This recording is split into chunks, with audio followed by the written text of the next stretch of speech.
नमस्कार दोस्तों। मुल्ला कठमुल्ला बोलने वाले जस्टिस शेखर यादव पर सुप्रीम कोर्ट के जरिए सीजीआई की बेंच के जरिए आप सभी को याद होगा कि बीते कुछ दिन पहले विश्व हिंदू परिषद के मंच से जस्टिस शेखर यादव क्या कुछ बोलते हुए नजर नहीं आ रहे थे।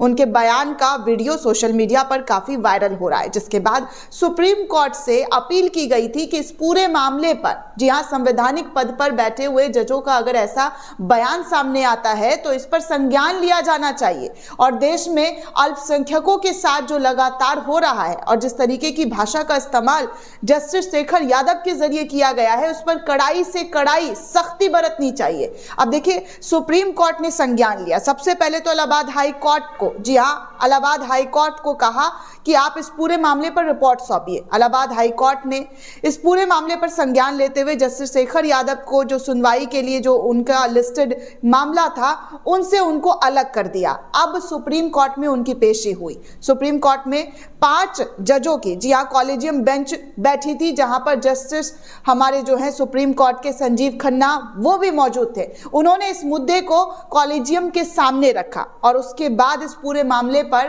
फैसला सुनाने को कहा। कोर्ट के अंदर, कोर्ट रूम में क्या हुआ, किस तरीके की सजा सुनाई गई है, इस पूरे वीडियो में दोस्तों आपको एक एक करके जानकारी दूंगी। इसीलिए चैनल को ज्यादा से ज्यादा, जी हां, ज्यादा से ज्यादा सब्सक्राइब करें, वीडियो को शेयर करें, ताकि हर अपडेट, हर जानकारी आपको मिल सके।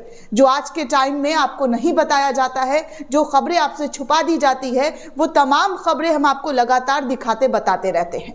दोस्तों, सुप्रीम कोर्ट में, जी हां, सुप्रीम कोर्ट में इस पूरे मामले पर सुनवाई हुई। इस पूरे मामले के लिए जस्टिस शेखर यादव को तलब किया गया, बुलाया गया कि आप इस पूरे मामले पर क्या सफाई पेश करना चाहते हैं, आपकी क्या प्रतिक्रिया है। सबसे पहले तो सुप्रीम कोर्ट के कॉलेजियम बेंच ने जोरदार तरीके से फटकार लगाई। सीजीआई खन्ना काफी नाराज नजर आए।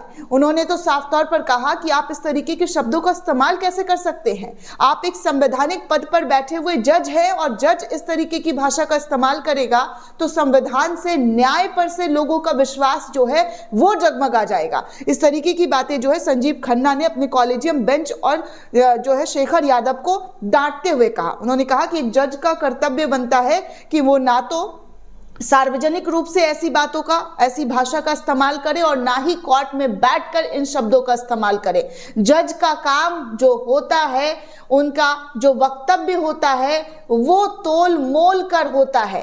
आपको अपनी बातों को तोल मोल कर रखना होता है। इस तरीके से कोई भी और किसी भी धर्म के खिलाफ ऐसे शब्दों का इस्तेमाल नहीं किया जा सकता है। चलिए दोस्तों, अब आपको मैं नव भारत टाइम्स के हवाले से जो रिपोर्ट सामने आई है वो रिपोर्ट बताना चाहूंगी कि नव भारत टाइम्स ने इस पूरे मामले पर क्या कुछ लिखा है और कॉलेजियम जज ने किस तरीके से जो है इनको सजा सुनाई है। कहा जा रहा है कि कॉलेजियम मीटिंग में जस्टिस यादव की पेशी पर क्या हुआ, सीजीआई खन्ना ने सुप्रीम कोर्ट को जो है उस पूरे मामले पर जो है बताया है कि ये सब कुछ जो है किस तरीके से हुआ है। जी हाँ, सीजीआई खन्ना इस पूरे मामले का स्पेशली जो है देख रेख कर रहे हैं और सुनवाई के दौरान भी वो वहां पर मौजूद रहे। सीजीआई खन्ना ने सुप्रीम कोर्ट के फुल कोर्ट को बताया कि ये सब कैसे और किस तरीके से हुआ। दरअसल दोस्तों, मुख्य न्यायाधीश संजीव खन्ना ने न्यायमूर्ति शेखर यादव के मामले को पूर्ण न्यायालय के समक्ष रखा। कॉलेजियम ने न्यायमूर्ति यादव से मुलाकात की थी। न्यायमूर्ति यादव के विवादित बयानों पर चर्चा हुई। कॉलेजियम ने उन्हें सार्वजनिक रूप से माफी मांगने की बात कही है। जी हां, अपने बयान के लिए सार्वजनिक रूप से माफी मांगने के लिए कॉलेजियम और जो है कॉलेजियम की बेंच जो है, जो दोस्तों जो जिस इस पूरे मामले में सुनवाई कर रहे थे, जहां पर संजीव खन्ना भी मौजूद थे, उन्होंने, जी हां, इस पूरे मामले पर कहा है कि आप सार्वजनिक मंच पर जाकर माफी मांगिए। तो कॉलेजियम ने उनसे सार्वजनिक माफी मांगने को कहा। इसके बाद न्यायमूर्ति यादव अपने बयान पर स्पष्टीकरण देना चाहते हैं, इस बात का भी जिक्र हुआ है। कॉलेजियम अगले कदम पर आगे विचार करने वाला है। दोस्तों, आपको आगे ये भी बता दूं कि सीजीआई की अध्यक्षता वाले शीर्ष 5 न्यायाधीशों के कॉलेजियम ने मंगलवार को न्यायमूर्ति यादव से मुलाकात बात की थी। पूर्ण अदालत की बैठक हाईकोर्ट के रिटायर्ड न्यायाधीशों के वरिष्ठ अधिवक्ता नियुक्त करने के मुद्दे पर चर्चा के लिए बुलाई गई थी, जिसमें सीजीआई ने न्यायमूर्ति यादव का भी मुद्दा उठाया। उन्होंने कहा कि देखिए, इस तरीके की चीजें जो है न्यायमूर्ति शेखर यादव को लेकर सामने आई है। सूत्रों के अनुसार ये मामला अभी अभी भी जारी है और कोई फैसला इस पर फिलहाल नहीं लिया गया है। पूर्ण अदालत को सिर्फ ये बताया गया है कि एक बैठक जो है वो हुई थी, शेखर यादव माफी मांगेंगे, इस पर अभी पूरी तरीके से जो है दोस्तों सूत्रों के हवाले से खबर आ रही है। हालांकि न्यूज़ 24 के हवाले से भी खबर आ रही है कि शेखर यादव को माफी मांगने के लिए कहा गया है। एक अन्य सूत्र के हवाले से बताया जा रहा है कि मंगलवार की बैठक में कॉलेजियम ने न्यायमूर्ति यादव से कहा था कि इस पूरे मामले को शांत करने के लिए उनको सार्वजनिक रूप से माफी मांग लेना चाहिए, उनको माफी मांगना जरूरी है। लेकिन न्यायमूर्ति यादव भविष्य में किसी भी सार्वजनिक मंच से यह स्पष्ट करेंगे कि वो इस तरीके की भाषा का इस्तेमाल नहीं करेंगे। उनकी टिप्पणियों को सही अर्थ में नहीं लिया गया है। इस तरीके की बातें जो है शेखर यादव के जरिए भी कही गई। उन्होंने कहा कि उनकी बातों का उनके जो बातें थी उनका गलत अर्थ निकाला है। कॉलेजियम अगले दिन पर विचार करने के लिए कुछ दिन का इंतजार करेगा दोस्तों। न्यायिक हलकों में सीजीआई द्वारा पूर्ण अदालत के साथ इस मुद्दे पर चर्चा चल रही है। इस पर चर्चा को कॉलेजियम की ओर से मामले की गंभीरता और अगले कदम पर अदालत में विश्वास में लेने का प्रयास के रूप में देखा जा रहा है, ताकि लोगों का विश्वास कानून पर बना रहे। कॉलेजियम के पास न्यायाधीश के स्थानांतरण से लेकर आंतरिक जांच शुरू करने तक के कई विकल्प इस वक्त मौजूद है। न्यायाधीश जांच अधिनियम के तहत आंतरिक जांच की प्रक्रिया राष्ट्रपति को न्यायाधीश को हटाने की सिफारिश करने से पहले का एक कदम माना जा रहा है। कहा जा रहा है कि अगर इस पूरे मामले पर बात नहीं बनती है तो राष्ट्रपति से सिफारिश की जाएगी, जहां पर जस्टिस शेखर यादव को हटाने की मांग की जा सकती है। आपको बता दें दोस्तों कि न्यायमूर्ति विश्व हिंदू परिषद, जी हां, न्यायमूर्ति यादव ने विश्व हिंदू परिषद के एक कार्यक्रम में कहा था कि हिंदू धर्म में सहिष्णुता के बीज है जो इस्लाम में नहीं है। उन्होंने ये भी कहा था कि मुझे ये कहने में बिल्कुल भी संकोच नहीं है कि ये जो है ये हिंदुस्तान है और देश हिंदुस्तान में रहने वाले बहुसंख्यकों के हिसाब से ही चलेगा। ये सब कुछ जो है जस्टिस शेखर यादव के जरिए कहा गया था कि मुझे ये कहने में बिल्कुल भी संकोच नहीं है कि ये देश हिंदुस्तान है और यहाँ पर देश जो है बहुसंख्यकों के अनुसार चलेगा, ना कि अल्पसंख्यकों के।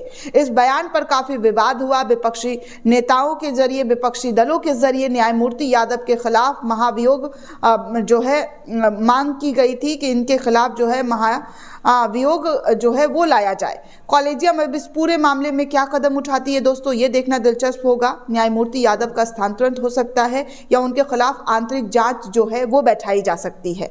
अगर आंतरिक जांच में उन्हें दोषी पाया जाता है तो राष्ट्रपति को उन्हें हटाने की सिफारिश भी की जा सकती है। ऐसी भी बात निकलकर सामने आ रही है। ये मामला न्यायपालिका की स्वतंत्रता और निष्पक्षता के लिए एक बड़ी परीक्षा है। अब देखना होगा कि सीजीआई और कॉलेजियम इस पूरे मामले को किस तरीके से जो है सुलझाते हैं, क्योंकि आए दिन जिस तरीके की भाषा का इस्तेमाल आप देख ही रहे हैं कि कई संगठनों के दलों के जरिए की जा रही है। लेकिन ऐसे में जब जस्टिस इस तरीके की भाषा का इस्तेमाल करते हैं तो अल्पसंख्यक, खासकर मुस्लिम समुदाय के लोगों का विश्वास जो है वो न्याय पर से डगमगाता हुआ नजर आने लगता है। और कहा जाता है कि देखिए, जब ऐसी बातें, जी हाँ, ऐसी बातें जब एक जज के जरिए कही जाती है तो इसमें लोगों का भरोसा जो है वो टूटता है, मनोबल जो है वो टूटने लग जाता है कि इस तरीके की बातें आखिर एक जज कैसे कर सकते हैं, जिनका काम होता है न्याय करना, इंसाफ दिलाना। और अगर इंसाफ करने वाले ही एक समुदाय के प्रति इतनी नफरत, इतना घृणा पाल कर रखेंगे